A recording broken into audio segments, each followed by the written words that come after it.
tardes. Nos da gusto que vengan a este seminario. Rafael Martín del Campo, dedicado al profesor Rafael Martín del Campo, en el marco del 70 aniversario de la fundación de nuestra Facultad de Ciencias. Tenemos ahora con nosotros al maestro Marco Antonio Burrola, que es el curador de la colección ornitológica del Instituto de Biología. Durante ya bastante tiempo, él se encuentra en el Instituto de Biología, en la colección de aves, que además, conjuntamente con la maestra de Ciencias Noemí Chávez, que ya nos presentó una ponencia a las 10 de la mañana, ellos están trabajando en el Pedregal de San Ángel, haciendo un estudio de la diversidad de las aves de todo nuestro Pedregal de San Ángel. Bueno, entonces, con ustedes, el maestro de Ciencias Marco Antonio Burrola, curador de la colección ornitológica del Instituto de Biología de la UNAM. Gracias. Muchas gracias por estar en esta plática, más bien una pequeña charla. De hecho, vamos a ver un poco de historia de la colección nacional de aves. Muchos de nosotros los conocíamos, me imagino que ustedes no han tenido información al respecto. Hemos descubierto algunas cosas importantes de la investigación que se realizaba hace un siglo, hace 2 siglos, y pues digamos, yo quiero manifestarles este conocimiento que adquirí como que sea honesto. Yo tampoco lo conocía, me abrió los ojos para valorizar lo que es una colección y lo que van a hacer para los usuarios. Bien,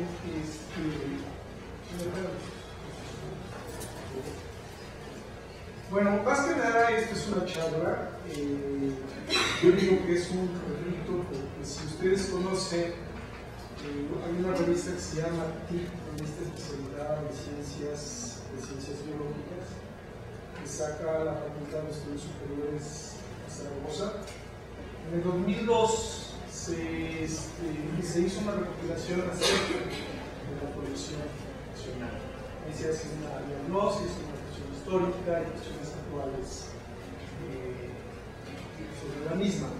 Entonces, yo realmente no hice mucha investigación al respecto, sino me basé principalmente en lo que hicieron la doctora Escalante y la Viola Chávez al respecto. Y yo lo único que voy a hacer es dar los datos más recientes respecto al número de ejemplares para la organización del primer grado. Entonces, comenzamos.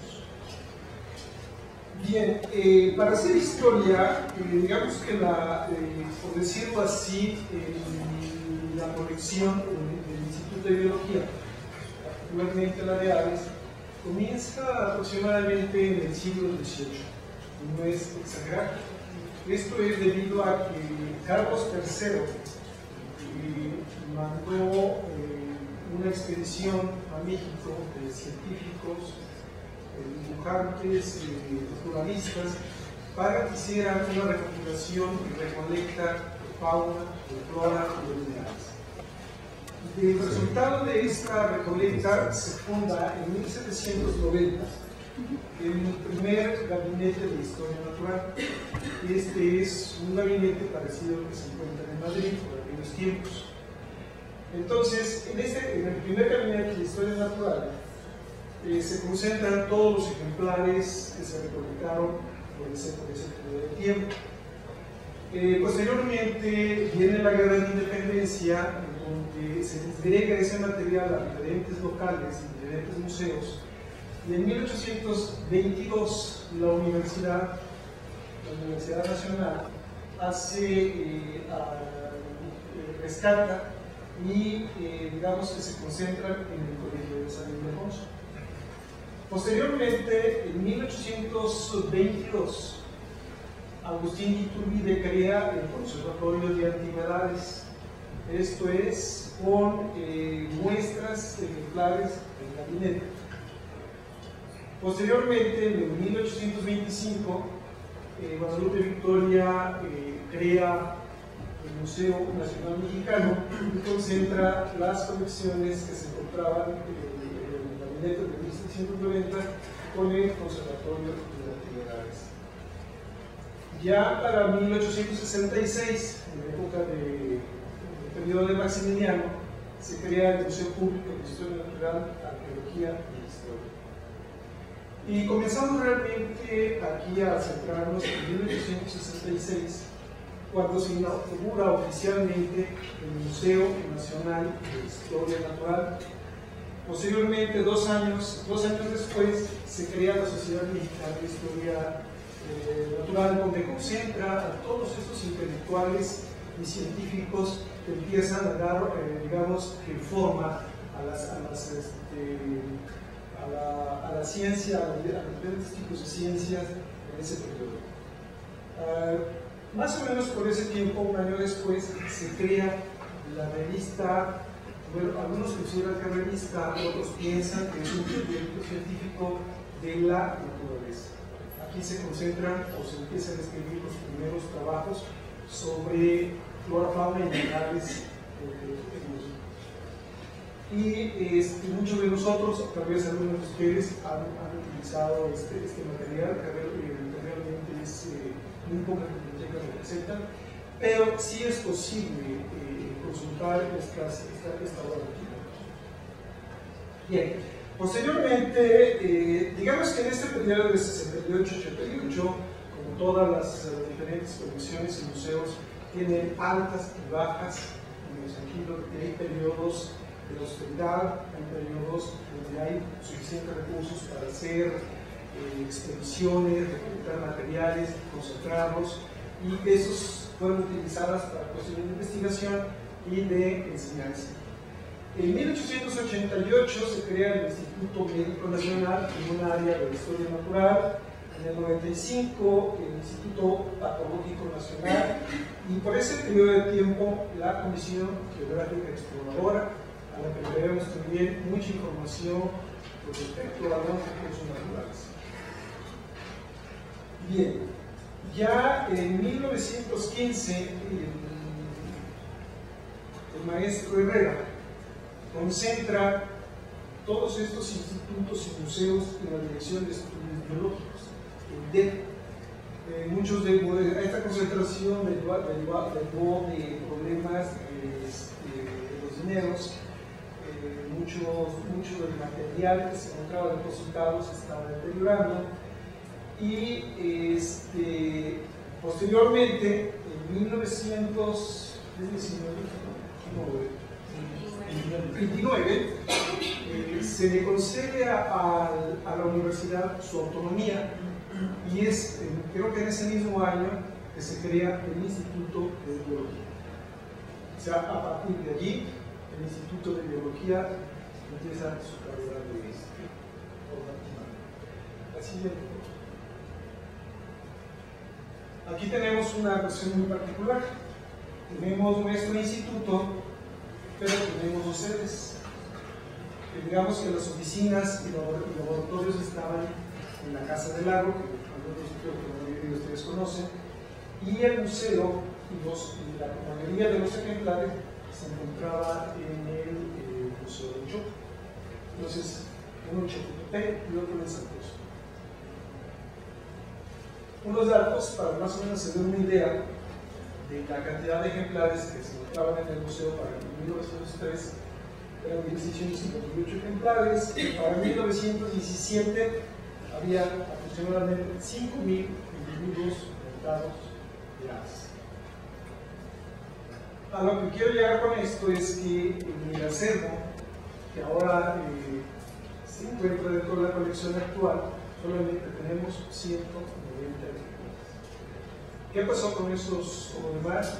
Sencillamente muchos se deterioraron, se dispersaron en diferentes lugares, a otros museos, escuelas, inclusive los encontramos por ahí en una carpintería en el estado de Guerrero, ¿no? Entonces, hubo mucho descuido al respecto, pero bueno, eso es parte de nuestra historia. Bien, entonces en el Museo del Lago, en la Casa del Lago, se encontraba, pues era un pequeño instituto donde se tenía un pequeño laboratorio, una pequeña biblioteca y una imprenta donde se presume que ahí se hicieron los primeros números de la revista La Naturaleza. Bien, vamos a entrar ahora ya al aspecto de los diferentes curadores que han existido y posteriormente vamos a ver cuestiones de instalación. Y aquí viene algo muy relevante con respecto al maestro Rafael Martínez del Campo. Como ustedes saben, bien saben, el maestro realmente fue ecólogo, pero sin embargo él tenía afinidad también con las aves. Y en 1931 fue el primer curador de la colección del Instituto de Zoología. Aquí en ese momento no había áreas de ornitología, sí había una separación, pero digamos que en un conjunto el maestro Martín del Campo se encargó del cuidado y del mantenimiento de la colección. Desafortunadamente, y tal vez para otra ocasión, tengamos, digamos, las fotografías de estas personas ilustres para que ustedes las conozcan y digamos que para entender quién hacer de ellos, ¿no? El señor Luis Naval, que se integró desde muy joven al instituto, fue uno de los principales taxidermistas para llaves. Posteriormente, en el periodo de 1957 a 1973, se hace cargo de la colección como tal de aves el doctor Alan Phillips. El doctor Alan Phillips fue invitado por el doctor Leonardo Villa a participar en el ordenamiento de la colección y a su vez, en ese tiempo, por 1960-70, entró fue invitado el doctor Robert Dickerman, al que se reunieron dos ilustres ornitólogos, el maestro Gonzalo Gaviño y el maestro Carlos Suárez, aquí presente. Espero que tengan buenos recuerdos de esos tiempos y a lo mejor podemos tener alguna plática de esas experiencias. Entonces, estos dos estudiantes de aquellos tiempos se formaron bajo la tutela del doctor Dickerman y desarrollaron su tesis sobre aves acuáticas. El siguiente curador fue como maestro, fue el maestro Gonzalo Valdez de la Torre en el periodo 74-79. Posteriormente ocupó el cargo de la doctora Lourdes Navarijo, que ayer tuve una plática con ustedes, de 1980 a 1987. En ese periodo de tiempo se incorpora la bióloga Ramón Chávez Castañeda y el biólogo Ernesto Díaz Díaz. El maestro Gonzalo repite otra vez la biología en 1985 y 1989 y la doctora Enriqueta Velarde, que trabaja aves marinas, estuvo de 1989 al 92. Y en este periodo, la última curadora sería Patricia Escalante, de 1993 a la fecha. En todo este periodo, digamos que en el inicio del acervo se contaban aproximadamente con 2.000 o 3.000 ejemplares. En la actualidad, en todo este periodo de tiempo, la colección se incrementó considerablemente, como vamos a ver.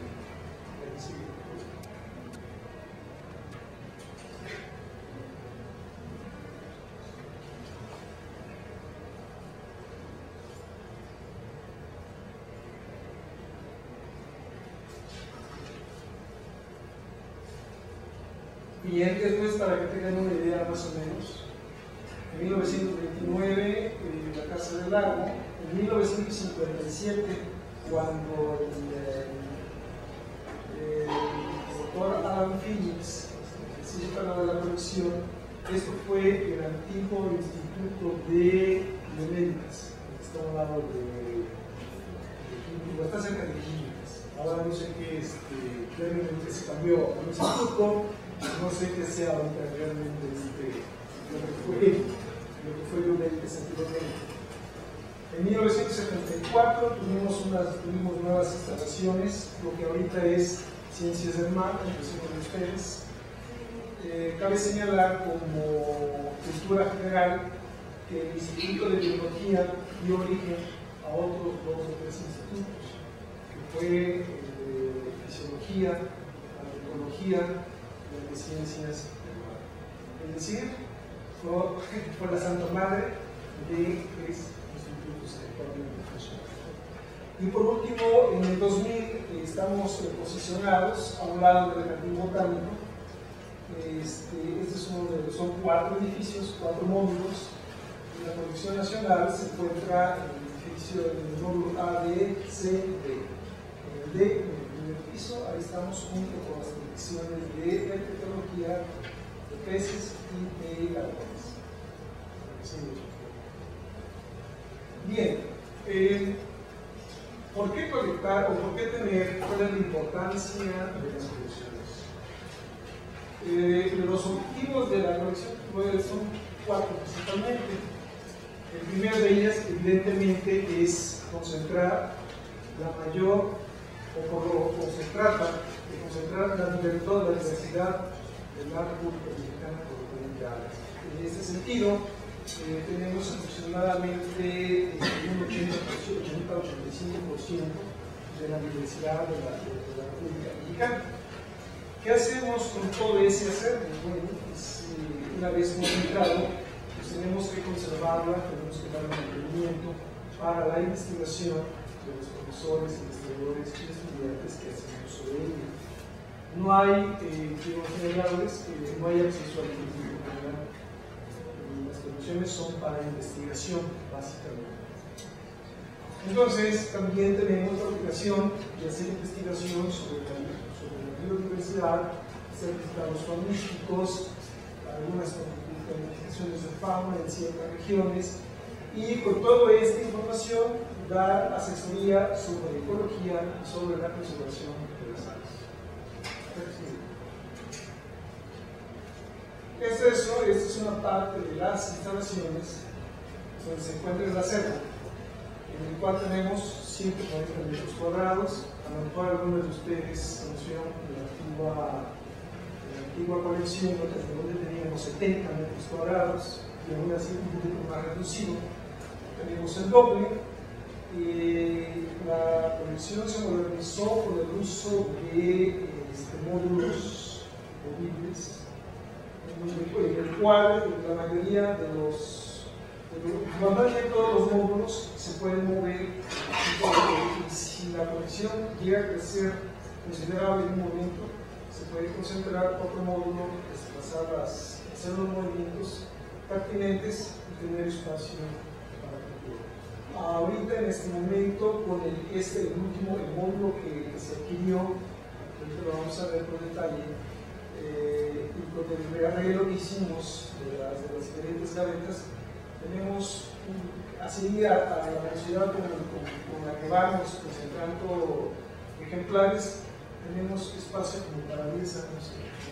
No son colectas masivas, ya son colectas muy específicas, muy selectivas, y pensamos que en 10 años se puede saturar el espacio, pero hay soluciones al respecto. Entonces, la información técnica, gavetas en pieles, de las que ven, esas eran las del antiguo Instituto de 1929, eran de madera, por cierto, eran de cedro. Posteriormente se adquirieron unas metálicas. Tenemos 92 gavetas de pieles, 14 nuevos gavetas en el fondo de las blancas, 6 gavetas para esqueletos, 3 de anatómicos, 2 gavetas de nidos y 1 gaveta de huevos.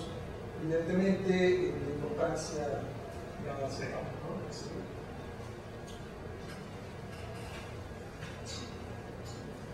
Tenemos un laboratorio adyacente a la colección en donde se hace la taxidermia y últimamente la separación de tejidos tiene ha tenido una importancia relevante. También tenemos un dermestario donde se limpian los esqueletos y finalmente quedan en esa situación para estudios de anatomía comparada o para comparaciones de cuestiones de limitación de los vertebrados, ¿no? Entonces, este es el dermestario, no lo tenemos, no hay un edificio dentro del instituto, sino ahorita estamos ocupando todavía el sótano del antiguo instituto para poder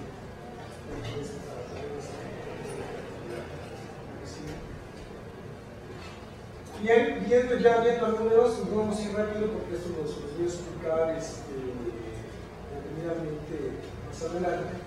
Entonces tenemos de las 1064 especies que supuestamente se concentran en México, actualmente hay un autor por ahí que dice que son 1075, tenemos 900 especies representadas, 90 familias.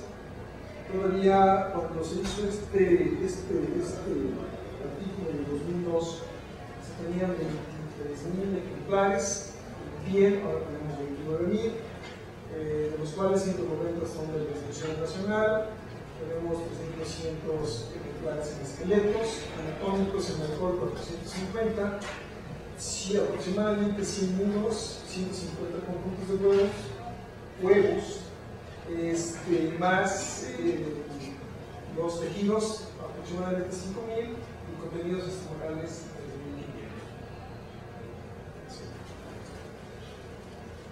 1.500. Bien, entonces, aquí vamos a sentar. Esta es la manera como se encuentran acomodados en las diferentes granjas de los ejemplares. Como les decía, 29.000 en esta forma, 190 en esqueletos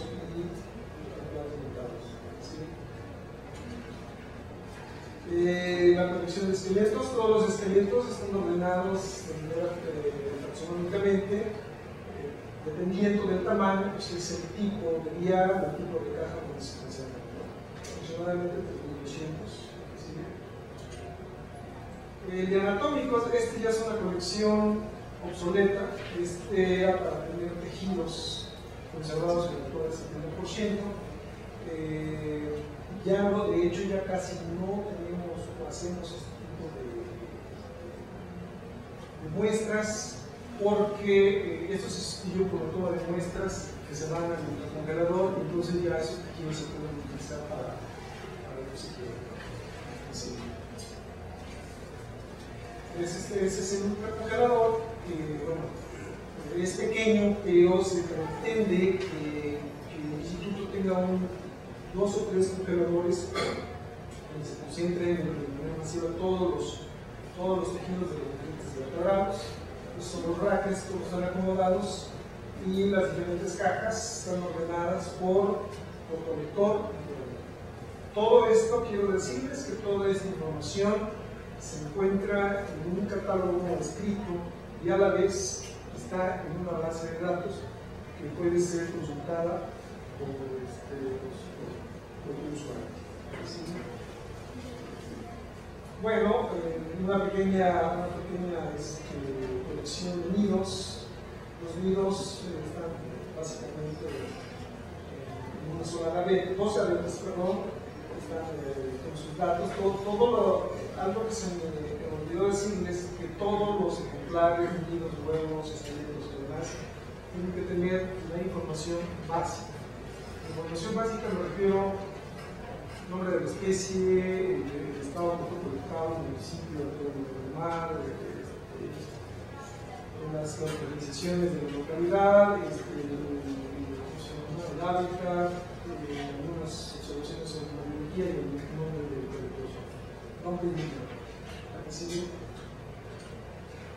la protección de huevos también. Esto es la de contenidos estomacales, se están concentrando para esperar ya alguna tesis, alguna investigación sobre la alimentación por grupos, por regiones, y los proyectos que se están llevando dentro y que nos ha ayudado a incrementar acervos de pieles son los proyectos a grandes rasgos. Uno de ellos es la biogeografía de aves de los bosques de Mesoamérica usando caracteres moleculares y últimamente el código de barras de las aves de Mesoamérica. El primero de ellos es con la Universidad de Nevada y el segundo con una universidad de Canadá. Y pues también son los proyectos de tesis que están desarrollando algunos de los estudiantes. La mayoría de ellos son aspectos de biología molecular y al respecto, si me preguntas si está haciendo algo de ecología o de cuestiones poblacionales, hasta ahorita no se llevaron a cabo ningún tipo de investigación al respecto. Y la que sigue, y esto es lo que les decía con respecto a quiénes pueden consultar la colección. La colección está abierta, no está abierta la información no está abierta al público, está, digamos que esto es exclusivamente para investigación, por lo vuelvo a repetir, profesores, investigadores, estudiantes, cuestiones de tesis. Y digamos que si ustedes se meten a la página del Instituto de Biología, hay un portal que dice UNIBIO, que es la unidad informática de la biodiversidad, donde toda la información de todas las colecciones está vertida en esa base de datos. Y, digamos, con lo que respecta a aves, es cuestión de meterse, buscar, tiene que haber una autorización definitivamente aquí para la adquisición de datos, pero generalmente la mayoría de los usuarios lo pueden hacer. Entonces, pues ese link y, digamos, como corolario, pues, que toda esta información está disponible para la comunidad. Entonces, en términos generales, esa sería una síntesis de lo que tenemos dentro de la Constitución Nacional y que haciendo historia con respecto a la formación y el mantenimiento, evidentemente aquí una figura importantísima en su tiempo fue el maestro Rafael Martín del Campo, que creo que merece los honores y el reconocimiento en la formación de esta población. Entonces, eso sería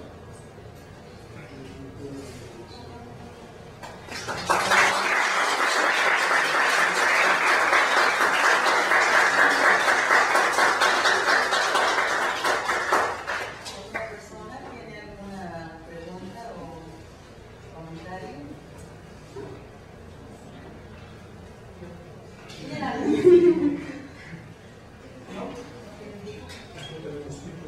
hay para tipos, pero estamos ahorita en el proceso de arreglo de este tipo de, valga la redundancia, de este tipo de paratipos. Ahora en lo que hay para siempre, si no van a consultar la colección.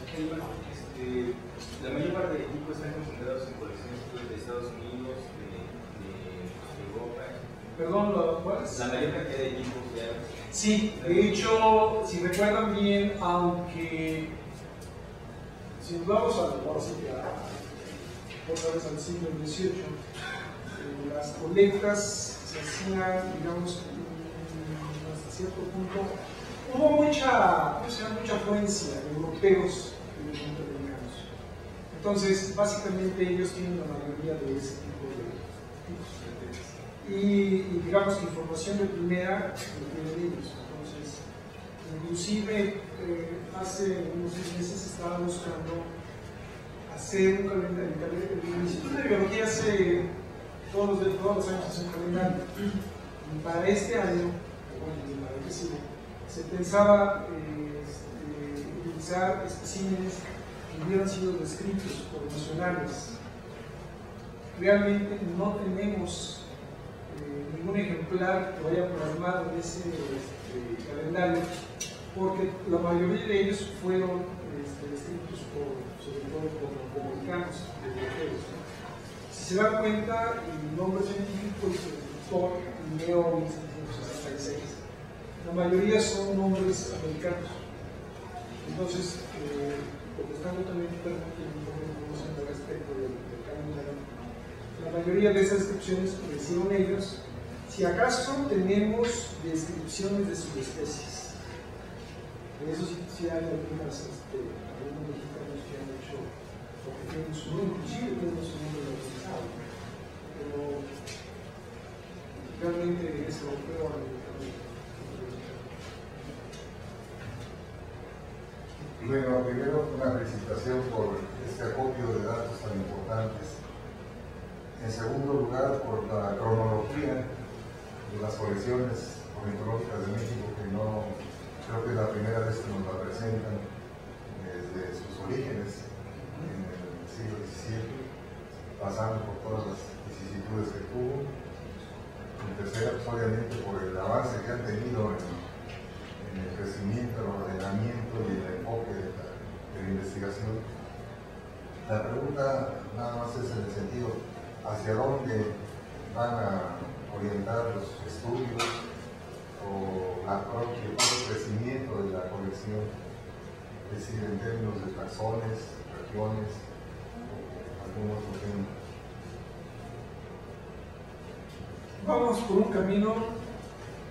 Ahorita con la dirección de la doctora Escalante, digamos que se están trabajando aspectos de ahorita el boom con muchas colecciones es la biología molecular. Por ahí hay peleas y hay arrebatos con respecto a describir las especies, las subespecies, o a regionalizar grupos. Pero bueno, no, yo no es que esté peleado con la biología molecular. Sin embargo, la biología molecular no es lo mío, más bien viene siendo de campo. Pero creo que para allá va la cuestión de, por lo menos, la Colección Nacional va más que nada a la biología molecular, digamos, a tratar de alcanzar ese 100% de complementar la biodiversidad de y no sé qué más te puedo decir al respecto, ¿no? La pregunta era porque también cuando yo fui estudiante hace algunos años se iniciaba la taxonomía numérica, ese era el boom. Y pues todo, incluso los mastozoros del instituto eran la vanguardia en México. Y se pensó que esto iba a resolver definitivamente la filogenia y la sistemática. Y no fue así. Entonces ahora hay ese, como dices, otro boom, pero en otro sentido, de la biología molecular. Pues quizá el análisis de, como decía el doctor Reyes Esparza, de la historia, de los procesos que se están dando en nuestro país, nos pudieron orientar también en el sentido de si estamos en la línea correcta o simplemente repitiendo algunas modas internacionales. En efecto, como tú sabes, mi trabajo también es más de campo, más orientado a la ecología que a la taxonomía. Pero ayer también discutíamos con el biólogo molecular del Museo de la Facultad que si no es obtener los organismos de las colecciones, pues tampoco se puede hacer la biología molecular. Por un lado. Por otro, se está cuestionando un esquema de filogenia sistemática de aves y de otros vertebrados, pero van apenas en el camino de llegar a ciertas conclusiones. También ahí hay dudas y comparativamente a veces un sistema con el otro encuentran coincidencias que no se han discutido tampoco. Creo que entonces el futuro y tu ponencia nos orienta como organizadores a tratar de hacer un análisis de estas aparentes contradicciones para salir de la duda, ¿no? Estamos en el boom, o en su momento, de la taxonomía numérica, a mí me parecía pues, que iba a acabar como acabó, no fructificó, y hoy la biología molecular. Pero creo que para nosotros, y te agradezco el enfoque de tu conferencia, nos orienta en ese sentido, hacer un análisis de esas filogenias y sistemáticas, ¿no? Muchas gracias por tu participación. En el Instituto de Biología, en la Colección Nacional de Aves, ¿Tienen alguna colección accesoria, por ejemplo, de cantos? No. De hecho, cantos, hay ya un especialista que es en la Universidad de Jalapa, que es Fernando González, que fue el pionero, es el pionero, que es el especialista en ese sentido, ¿no? Entonces, Fernando Urbina también, en la Universidad de Morelos. Aparentemente hay algunos vacíos que a lo mejor a futuro se puedan documentar o se puedan iniciar, también es otro tipo de colección, la colección de cantos. No sé cuándo por allí ya se esbozó las necesidades y algunos campos vacíos que tenemos que llenar. Creo que uno de ellos es el pecado nacional. Y también yo creo que haciendo un comentario con el boom del último, de todo el mundo hace biología molecular, y el que no hace biología molecular, pues realmente aparentemente no está haciendo nada porque todo el mundo lo hace. Todo el mundo, digamos que ya ahora sí viene siendo el pan cada día de los investigadores. Pero hay una cosa que sí me preocupa y que hemos estado también analizando mucho. Es en el sentido del conocimiento que tenemos en las aves y que nos damos un paso que estamos en el biología molecular. Cuando tenemos una brecha grandísima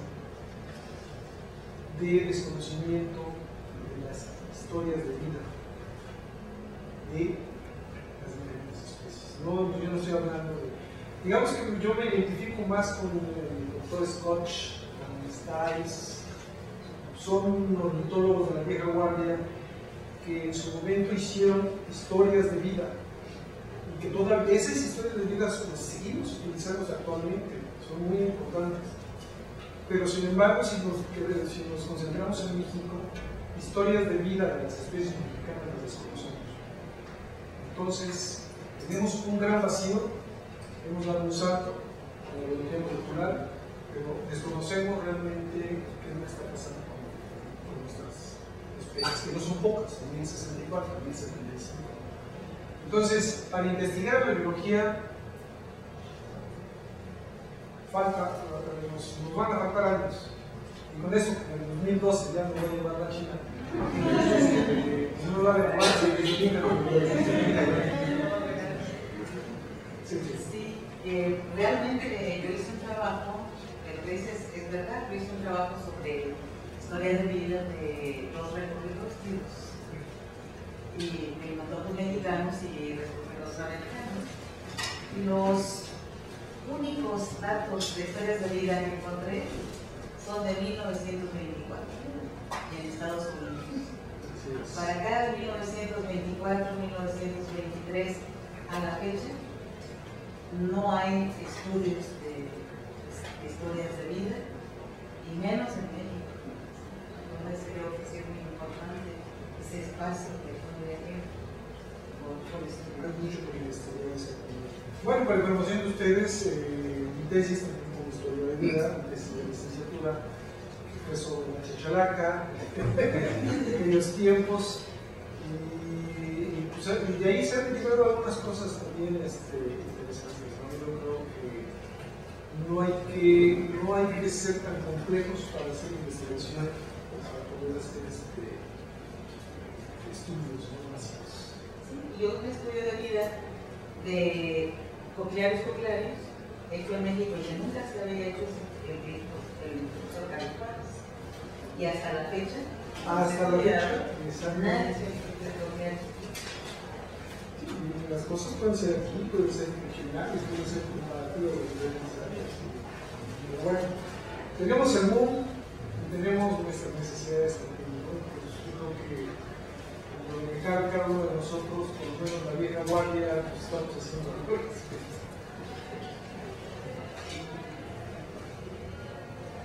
Bueno, pues quedan muchas preguntas, yo tengo muchísimas preguntas hacia el maestro Urrola, pero pues le damos las gracias por darnos a conocer la colección nacional, es la heredera del Museo de Historia Natural que había en México, que ahora está en el Instituto de Biología, que es nuestra colección, la única colección nacional que hay en toda la República Mexicana, a cargo del Instituto de Biología. Bueno,